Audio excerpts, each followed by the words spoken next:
Aquilo que parecia impossível foi feito.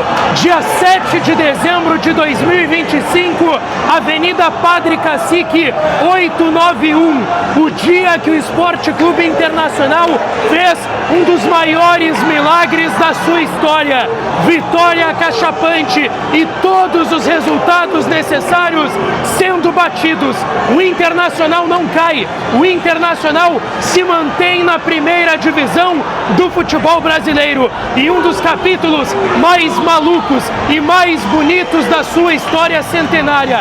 Abel Carlos da Silva Braga, o homem responsável por este milagre. Abel Carlos da Silva Braga. E é nesse momento que o torcedor do Inter canta o nome de Abel Braga. Um ano muito ruim, um ano em que os resultados foram ridículos, o trabalho foi mal feito por um departamento de futebol incompetente, mas que o maior técnico da história do Internacional ajuda o Colorado a se manter na primeira divisão do futebol brasileiro. O Inter não cai e a gente precisa falar sobre isso aqui no canal. Antes, não te esquece, deixa o teu like, te inscreve, ativa o sininho das notificações para tu não perder nada. Então já deixa também o teu comentário, like, inscreve, enfim, ativa o sininho, tudo isso.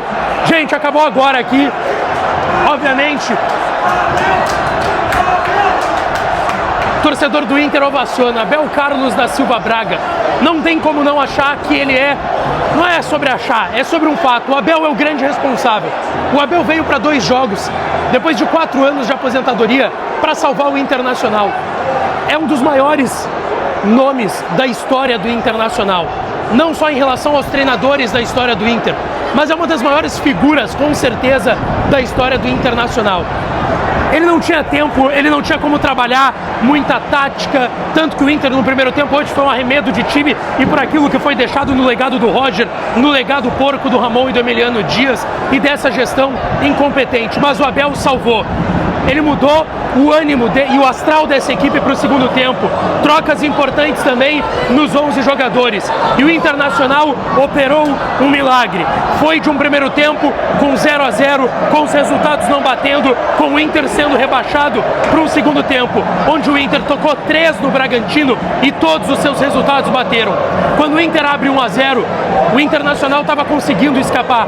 E ainda teve um lance maluco, que era o 3-1 do Botafogo, sai o gol do Botafogo, o terceiro é anulado, é marcado um pênalti pro Fortaleza, o Fortaleza empata, o Inter entra no Z4, depois vem o gol do Vitória, o Inter entra no Z4 de novo, tava tudo dando errado, mas em questão de minutos no segundo tempo, o Internacional, além de fazer o terceiro gol com o Johan Carboneiro, que entrou para decidir a partida, e aí eu quero que se exploda GPS, se ele é brigado com o Alan Patrick, se ele é brigado com o fulano, com o ciclano, com o Beltrano, o cara entrou e matou o 3-0, matou o jogo. Depois o Inter até tomou um gol no finalzinho, mas aí já estava morta a cobra, porque todos os resultados paralelos bateram pro Internacional.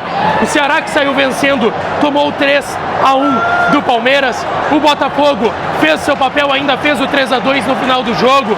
O Vitória foi o único resultado que foi ruim pro Inter, mas os outros bateram. É difícil de explicar, gente, tudo o que aconteceu. O Inter foi pro intervalo sendo rebaixado, gente. O Inter foi pro intervalo sendo rebaixado. E mesmo depois do Inter abrir o marcador aqui no Beira-Rio, quando sai o gol do Baralhas no Vitória, o Inter também estava sendo rebaixado para a segunda divisão. Então são coisas que são difíceis de explicar. Aqui a gente não vai passar pano, falar nada de trabalho da direção. O trabalho da direção é porco e tem que ser cobrado, mas ele tem que ser cobrado a partir de agora de novo, porque durante essas 1h40 de jogo aqui no Beira-Rio, só tinha que apoiar os caras que estavam dentro de campo. Foi um jogo do Inter horroroso no primeiro tempo, um segundo tempo que o Inter botou a bola no chão, começou a criar oportunidades, foi pra barra, pro abafa, em cima desse time frágil também do Bragantino, do Wagner Mancini, conseguiu encontrar o primeiro gol numa bola do Gabriel Mercado. Que jogador ovudo é o Gabriel Mercado, jogador que não tem medo de decisão, nunca teve no Inter, nunca teve no River Plate, quando estava na Arábia, na puta que o pariu, o mercado nunca teve medo de decisão. Isso é jogador ovudo, é um dos jogadores que tem que ficar no Inter pro próximo ano. E aí vem um pênalti que todo o Beira-Rio em silêncio, sem saber o que o Alan Patrick ia fazer, ele bate com a maestria, resultado tá 1-0 pro Inter, também favoreceu, ele bate com tranquilidade e faz o gol do 2-0 e depois um passe magnífico pro Carboneiro. O Bragantino tinha se atirado e o Carboneiro, no que ele tem qualidade, quando ele tá afim, ele bota velocidade no corpo, bota drible, condução de bola, dá um taquinho ali na saída do goleiro Cleiton do Bragantino, faz o 3-0, mata o jogo no Beira-Rio e a expectativa ficou só nos resultados paralelos.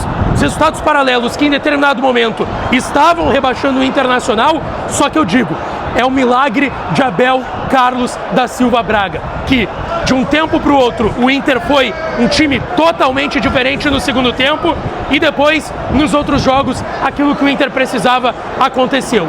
O milagre de Abel Carlos da Silva Braga, o milagre na Avenida Padre Cacique 891, o Inter não cai, o Inter fica na primeira divisão do futebol brasileiro. Agora tem coletiva, tem tudo mais. A gente vai voltar aqui no canal para trazer todos os detalhes. Então já deixa o teu like, te inscreve, ativa o sininho que eu volto para falar do Colorado por aqui.